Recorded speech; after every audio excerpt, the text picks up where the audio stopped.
So yesterday was a day off. You get to practice today and tomorrow, kind of a gap here between games. What's the biggest opportunity as a head coach you want to take advantage of in this stretch?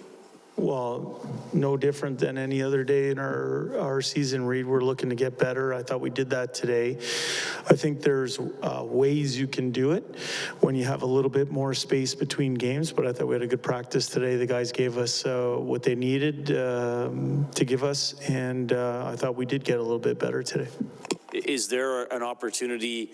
I know details are always important, but is there an opportunity to be a little more detailed? I mean, I don't know what goes on behind the scenes with video sessions or stuff like that. Reed, I think if you asked anybody about our coaching staff, that would be a word that gets used. Fair enough. I'm not questioning that.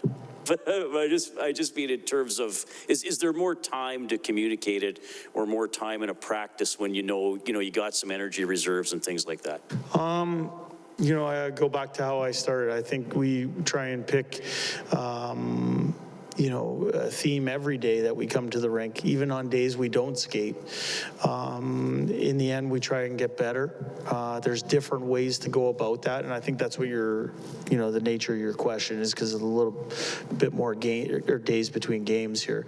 I think you have to do things to keep people interested and keep it fresh.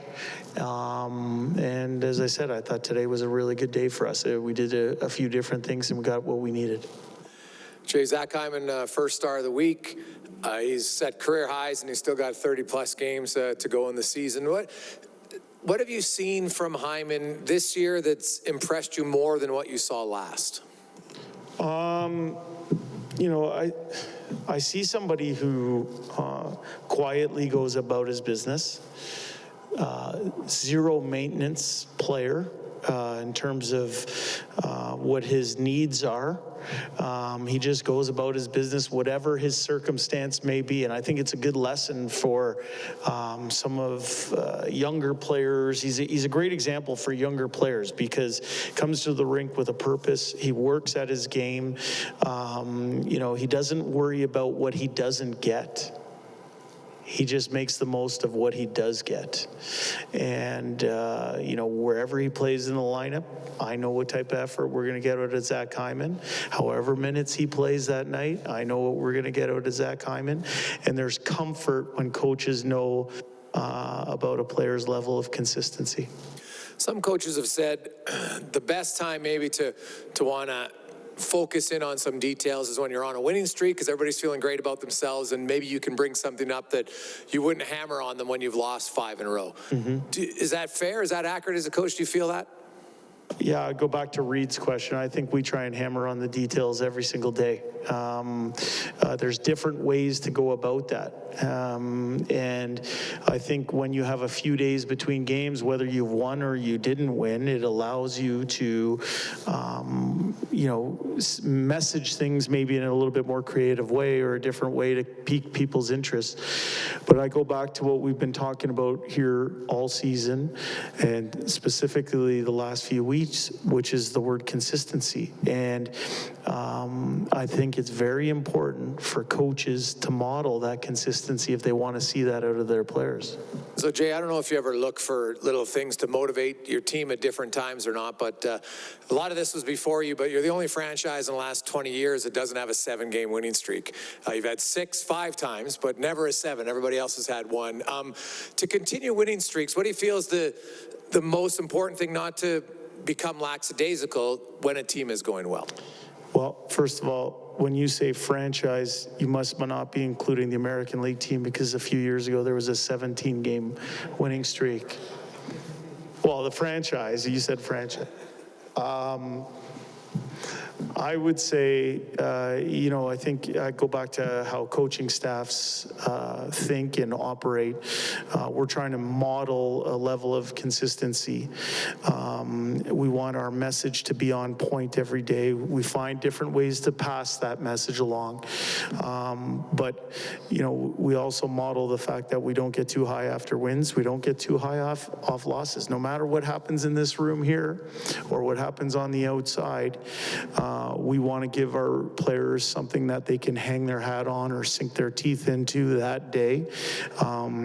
We are focused on getting better long-term. We have that picture that we want to be ready when game 83 hits. But what we worry about or concern ourselves with on a day in, day out basis is taking care of what we can take care of that day. And we don't worry about all the outside noise. So having won 5 in a row or lost 5 in a row, that doesn't change our staff's approach. It doesn't change our team's mindset. We quietly and humbly go about our business. We're very purposeful in our intent, but we're humble in the way we go about it. So do you believe in momentum then, or is it every game's a new thing? Is there any sort of... I don't think there's really carryover in momentum from game to game. There's different circumstances that happen. I think players individually can build personal momentum and carry that over. But at collective, team-wide, I think we start at the same number that the opposition starts at every night. And, you know, that's not to say that people aren't feeling good about themselves. They are. They've earned the right to feel good about themselves. But I would say the seeds to what you're seeing now have been planted well before the first win on that streak. You know what I mean? Like, we're working at this on a daily basis. We're building consistency. We've talked about it ad nauseum. So for me, what we're seeing right now, we're pleased with those results, but that doesn't change how we work on a daily basis. It doesn't change what our messaging is. We're here to be the best that we can be on a day in, day out basis. So Vincent Desharnais yet to lose a game in the NHL. When a I won't call him a young player, when a new player comes into the league, you oftentimes you see them, they're trying to be too respectful, too polite out there. He's not. He goes hard. The front of the net is his. Is that a conversation you had with him, or is that just how the guy is wired?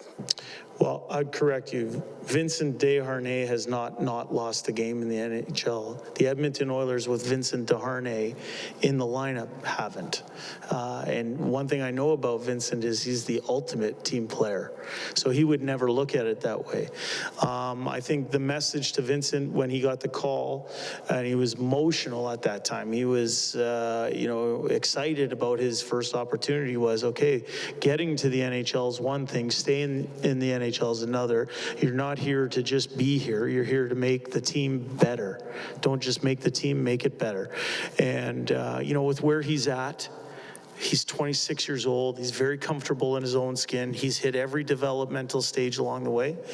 He's playing to what his strengths are. We're happy for him, and he's helping the team win. Right, no, that's what I meant. Yeah. So, is he better in game 5 and 6 than he was in 1 and 2? Or is that meter sort of going closer to the red? Well, I think there are parts of games, that are teachable moments, even for someone who's 26 years old in his 5th game. But I think anytime, someone new to the league gains game experience. So when they gain game experience, it's to their benefit. They're playing against people maybe they've never played against before, and you learn what the capabilities of some people in this league are. And there might be moments, I think of the way he played 3-on-2 in the second period, and Elias Pettersson came down on him. He just learned something about the way Pettersson might approach a 3-on-2, and he might want to study that, and the next time you file it away and, okay, I think Pettersson's going to do this in this situation. So anytime you can gain game experience, it makes you a better player. Ryan Nugent-Hopkins, how would you describe his role on this team? If someone came to you from far away and they didn't know anything about your team, what would you tell them? I would think, underappreciated externally, very much appreciated internally. Somebody who makes people around him better, has a versatility about him that allows the coaching staff to move him around the lineup. I feel good when he's on the ice. He plays in every single situation. There's a subtlety to his game, and I think he helps make us go. Right, not all first overall picks are created equally, and no one knows that more than this organization right here. He embodies, some of the things in his game are sort of first overall things. Some of them you get out of guys you draft in the 4th round. He kind of puts them all together in a package, doesn't he? Yeah. I was having a conversation with another of our forwards, and we got to talking about Nuge and how his game has evolved, and how what his great separator right now, in my opinion, is his level of compete on pucks. I don't think it's a surprise that he's having the year that he's having, given the fact that he has displayed a level of compete that I think is upper echelon. He gets it at this point in his career. Like, part of me would say he's been around a long time. He should have figured that out a few years ago. Yeah. But would you just call it evolving? Yeah, evolving. I think he got a taste of playoff hockey last year. I think he's driven to win. And as I said, he kind of flies under the radar here because of some of the other forwards that we have. But I think he does make people around him better. And he's very much appreciated internally. And I think it's a great example that just because your age is a certain number doesn't mean you stop getting better. I think Hyman's a good example of that. Nuge is a good example of that.